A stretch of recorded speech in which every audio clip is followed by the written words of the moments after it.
Here's where halfway interrogates this guy, talks to the guy about, Mr. Spencer sees his fellow, co-workers. Please, tell him it's me. You know it's me? Mr. Spencer's trying to convince everybody he's himself. Remember my wedding? You got pissed off. You hit on Maya. You begged her not to tell me. Well, she told me, Nelson. I never brought it up. I forgave you. And when Josh had an emergency appendectomy, I sat with you all night and I asked you if you ever regretted having kids in this miserable war, and you said no because they made it all bearable. All worth it. It's me, Nelson. Spencer's trying to convince his friends that it's him. He's not a duplicate. He's like, no. This is actually weird. Now, Gary Sinise, I think over the years, I think has actually disowned this film, calling it one of his worst movies ever.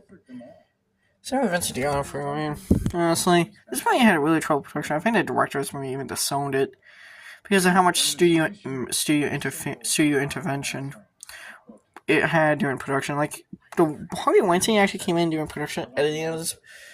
Harvey Weinstein was infamous. Now, we all know how much of a gross, fat, disgusting man Harvey Weinstein is.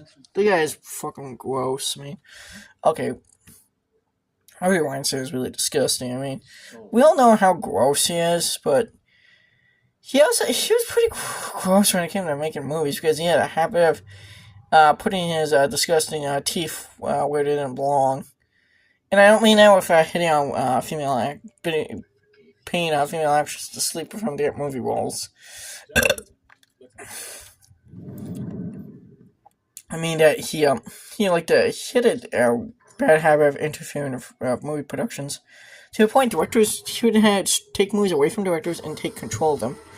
To the point, directors would have no control over their own films, which Harvey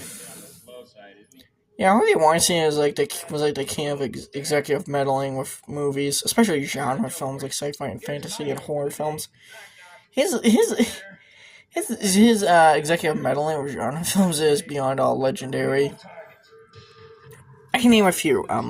He also hijacked production of Scream 3 when he tried to get him and people at the Empire tried to get that film make it more lighthearted. When he tried to make that movie more lighthearted than the first two films, even though it was originally meant to be a much darker film than its two predecessors. So I know it sounds like a random quarrel.